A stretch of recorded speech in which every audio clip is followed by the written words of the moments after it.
ਭਾਬੀ ਦੇ ਪੇਕੇ ਜਾਣ ਦਾ ਸੱਦਾ ਆ ਗਿਆ।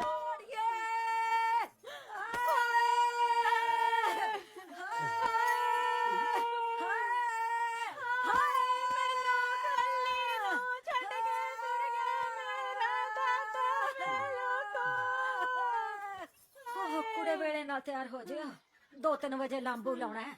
ਮੈਂ ਉਹ ਸੰਤ ਕੇ ਵੀ ਬੋਲਦਾ, ਉਹਦੇ ਵੀ ਤਾਂ ਨਾਨਕੇ ਸੀ। ਕੁੜੇ ਹੁਣ ਤਾਂ ਤਾਏ ਦੀ ਸੁੱਖ ਨਾਲ ਉਮਰ ਖਾਸੀ ਸੀ, ਵੱਡਿਆਂ ਦਾ ਤਾਂ ਸਹਾਰਾ ਹੁੰਦਾ। ਵੇ ਸਾਨੂੰ ਕੀ ਦੇ ਸਾਰੇ ਛੱਡ ਕੇ ਤੁਰ ਗਿਆ ਮਾਮਲਾ। ਨਾ ਤੈਨੂੰ ਕਾਹਦਾ ਚਾ ਚੜਿਆ ਵੇ? ਮੇਰਾ ਦਾਦਾ ਪੂਰਾ ਹੋ ਗਿਆ। ਭਾਬੀ ਇਸ ਦੁੱਖ ਦੀ ਘੜੀ ਦੇ ਵਿੱਚ ਨਾਭੇ ਵਾਲੀ ਆਊਗੀ। ਸਰੇ ਹੀ ਪਿਆ ਤੇਰਾ। ਲੀੜੇ ਬਦਲੋ, ਆਪਾਂ ਬਾਪੂ ਨੂੰ ਲਾਂਬੂ ਲਵਾਉਣ ਵੀ ਜਾਣਾ। ਕਈ ਵਾਰੀ ਤਾਂ ਬਾਬਾ ਐਂ ਲੱਗਦਾ ਜਿਵੇਂ ਮੋਢੇ ਤੇ ਹੀ ਬੈਠਾ ਹੁੰਦਾ। ਤੂੰ ਇੰਨੀ ਛੇਤੀ ਸੁਣੀ ਮੱਗਰ ਸਿਆ ਬਦਲ ਲਾ ਕੱਪੜੇ, ਨਾਭੇ ਵਾਲੀ ਨੂੰ ਮਿਲਣ ਜਾਣਾ।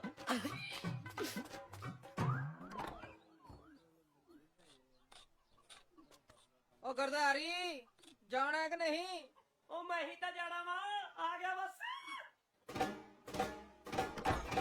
ਥੱਲੇ ਨੀ ਗਿਰਦਾਰੀ ਲਾਲ, ਸ਼ਾਵਾ ਨੀ ਗਿਰਦਾਰੀ ਲਾਲ, ਥੱਲੇ ਨੀ ਗਿਰਦਾਰੀ ਲਾਲ, ਸ਼ਾਵਾ ਨੀ ਗਿਰਦਾਰੀ ਲਾਲ। ਉਦੋਂ ਬੁੜੇ ਦੀ ਮਕਾਨ ਚੱਲਿਆ ਕਿ ਬਰਾਤ? ਦੇਖ ਕਿਵੇਂ ਲਿਸ਼ਕਿਆ ਫਿਰਦਾ। ਨਾ ਸਾਡੇ ਮਰਨ ਦੀ ਪਈਆ, ਤੈਨੂੰ ਘੋੜੀ ਚੜਨ ਦੀ ਪਈਆ। ਚਲੋ ਜੀ ਆਪਾਂ ਚੱਲਦੇ ਆਂ, ਇਹਨੂੰ ਮਰਨ ਦੋ ਇੱਥੇ ਘੋੜੀ। ਨਾ ਭਾਬੀ ਮੈਨੂੰ ਛੱਡ ਕੇ ਨਾ ਜਾਇਓ, ਲੀੜੇ ਤਾਂ ਮੈਂ ਹੁਣੇ ਬਦਲ ਲੈਣੇ ਨੇ। ਤੁਹਾਨੂੰ ਵੱਡੇ 12 ਦੀ ਸਹੁੰ ਹੈ। ਦੱਸੋ ਹੈ ਕੋਈ ਇਲਾਜ?